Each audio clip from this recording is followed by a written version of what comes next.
ఓం శ్రీ సాయి భగవతి జ్యోతిష్యాలయం నెంబర్ 1 వశీకరణ specialist Kerala tantric గురువు గారు పవన్ నంబూదిరి గారు.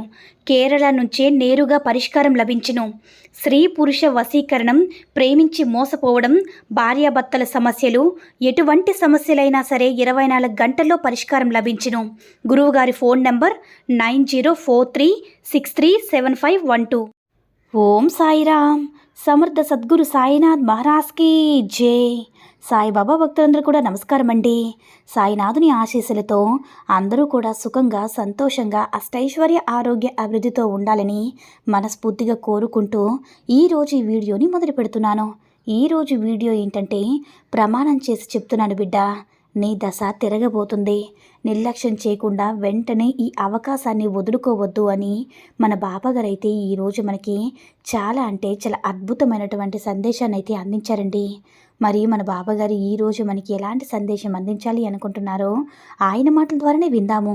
ఆయన మాటలు వినే ముందుగా ఈ వీడియో కనుక నచ్చినట్లయితే లైక్ చేసి షేర్ చేయండి. మరిన్ని వీడియోస్ కోసం మన ఛానల్ని సబ్స్క్రైబ్ చేసుకుని మాకు కొంచెం సపోర్ట్ చేయండి. మరి మన బాబాగారి సందేశం ఏంటంటే, బిడ్డ, ఎప్పుడైనా సరే ఒకటి గుర్తుంచుకోమా, కష్టంలో సహాయం చేసేవాళ్ళు సామాన్యులైనా సరే భగవంతుడి కన్నా గొప్పవాడు. దేవాలయంలో ఉన్న భగవంతుడికి దండం పెట్టే కంటే సహాయం చేసే వాళ్ళకి దండం పెడితే చాలమ్మా. నువ్వు ఆ భగవంతుడికి నైవేద్యం పెట్టినంత పుణ్యఫలం నీకు దొరుకుతుంది బిడ్డ. నేను చెప్పేది అర్థమవుతుంది కదా.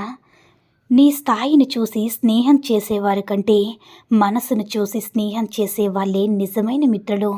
నువ్వు ఎంత సంపాదించావన్నది ఇక్కడ ముఖ్యం కాదు, ఉన్నంతలో ఎంత సంతోషంగా ఉన్నావన్నది ఇక్కడ ముఖ్యం తల్లి. లేని దానికోసం అస్సలు ఆరాటపడకు, ఉన్న దాంట్లోనే సంతోషంగా జీవించు బిడ్డ. మన జననంతో ఎన్నో బంధాలు కలుస్తాయి, అదే మరణంతో జ్ఞాపకాలు మిగులుతాయి. మంచి చెడుల సంగమైనటువంటి ఈ జీవితంలో కీర్తి ప్రతిష్టలే శాశ్వతం, కానీ డబ్బు సంపదలు కాదని నువ్వు తెలుసుకోవాలి బిడ్డ. ఒకటి చెప్పన తల్లి, శ్రీకృష్ణుడు భగవంతుడే కావచ్చు, కానీ యుద్ధం చేసింది మాత్రం అర్జునుడే. ఇక్కడ నువ్వు తెలుసుకోవాల్సింది ఏమిటంటే, భగవంతుడు దారి మాత్రమే మనకి చూపిస్తాడమ్మా, శ్రీకృష్ణుల్లా. కానీ జీవితంలో పోరాడాల్సింది అర్జునుడు. అంటే నీకు నువ్వే పోరాడాలి తల్లి. నీళ్లలో నిలబడి చేపలు పడుతున్న జాలరి కాళ్ళ దగ్గర ఉన్న చేపలు ఎలా అయితే వలలో చిక్కుకోవో, అలాగే నా పాదాలను ఆశ్రయించిన వాళ్ళు ఎలాంటి మాయల్లో కూడా అస్సలు చిక్కుకోరు బిడ్డ. నేను చెప్తుంది అర్థమవుతుంది కదా బిడ్డ. నువ్వు నా నామాన్ని పఠించడం ఎప్పటి నుంచైతే మొదలు పెడతావో ఆ క్షణం నుంచి నీకు ఎలాంటి మాయ కానీ, ఎలాంటి దుష్టశక్తులు కానీ నిన్ను కానీ నీ కుటుంబాన్ని కానీ ఏమీ చేయలేవని నువ్వు తెలుసుకోగలగాలమ్మా. అహం ఎక్కడైతే ప్రారంభమవుతుందో నీ పతనం కూడా అక్కడే మొదలవుతుందని నువ్వు గుర్తుంచుకోవాల్సిన పచ్చి నిజం, నువ్వు నమ్మలేని అక్షర సత్యం బిడ్డ. డబ్బులు ఉన్నవారి వెనకాల మనుషులు ఉంటే, మంచి గుణం ఉన్న వాళ్ళ వెనకాతల నేను ఉంటానని గుర్తుంచుకో తల్లి. అందుకే నువ్వు డబ్బు వైపు కాకుండా నీ బాబాని వెతుక్కుంటూ ఉన్నావు కదా. తప్పకుండా నీ బాబాని నీకు మంచి దారి చూపిస్తాను. డబ్బు వెతుక్కున్నట్లు వెళ్ళినట్లయితే నీ బాబా ఎన్నటికీ కూడా ఎక్కడ కూడా ఆ దారిలో కనిపించరు. నీకు తోడుగా నన్ను అడగరు కాబట్టి నువ్వు డబ్బు వైపు కాకుండా నీ బాబా వైపు నడిచినట్లయితే నీకు కావలసిన మంచి దారిని, మంచి జీవితాన్ని నేను నీకు అందిస్తానమ్మా. నువ్వు ఎప్పుడు కూడా నీకు తోడుగా, నీడుగా, ఒక మార్గం చూపే దారిగా నిన్ను ఎప్పుడు కూడా నీతోనే ఉంటానమ్మా. అస్సలు మర్చిపోకు. కోపం అనేది మనసులోనే కాదు తల్లి, మాటలు మాత్రమే ఉండాలి. ఇతరులపై ప్రేమ అనేది మాటల్లో మాత్రమే కాదమ్మా, మనసులో కూడా ఉండాలి. అర్థమైంది కదా తల్లి. నిద్రలో కలలో నిజం కాకపోవచ్చు, కానీ ఏ కళ కోసమైతే నువ్వు నిద్ర వదులుకుంటున్నావో అది తప్పకుండా నిజమవుతాయి. అలా అయ్యేలా నీ బాబా నీకు ఎప్పుడు కూడా సహాయం చేస్తూనే ఉంటాడమ్మా. కాబట్టి కూర్చొని, అంటే ఉన్న చోటే కూర్చొని అది కావాలి ఇది కావాలని చెప్పి ఆరాటపడకు. లేచి ప్రయత్నం చెయ్యు. నువ్వు తప్పకుండా నీకైనా మంచి దారి ఖచ్చితంగా దొరుకుతుంది బిడ్డ. ఇప్పుడు నీకు నీ ఆలోచనలు నిద్రపోనివ్వడం లేదంటే అది నువ్వు సాధించాల్సిందై ఉండాలి, లేదా నిన్ను బాధించాల్సిందైనా అయి ఉండాలి. నాకు తెలుసమ్మా, కొన్ని సంఘటనలు నిన్ను ఎంతో బాధ పెడుతున్నాయి. వాటి నుంచి నువ్వు అస్సలు బయటపడలేకపోతున్నావు. నీ వాళ్ళే నువ్వు నా అనుకున్న వాళ్ళనే నీ మనసుని ఎక్కువగా గాయపరుస్తున్నారు. నువ్వు ఏదో సాధించాలని పట్టుదలతో ఉన్నావు, కానీ అడుగడుగున కూడా ఒక్క అడుగు కూడా ముందుకు వేయలేకపోతున్నావు. అందుకే కదా తల్లి, ఇప్పుడు నీ మనసులో ఎంత బాధ ఉందో, ఎంతలా నువ్వు ఏడుస్తూ ఉన్నావో నాకు అర్థమవుతుంది బిడ్డ. నీ బాబా అన్నీ కూడా చూస్తూనే ఉన్నారు. ఎదుటి వాళ్ళు మంచి వాళ్ళ చెడ్డ వాళ్ళని వేలు చూపించే హక్కు ఈ ప్రపంచంలో ఎవ్వరికీ లేదమ్మా. ఎందుకంటే ఎవరి జీవితం వాళ్ళది కదా. ఇతరులతో నచ్చితే మాట్లాడు, లేదా వదిలేసే.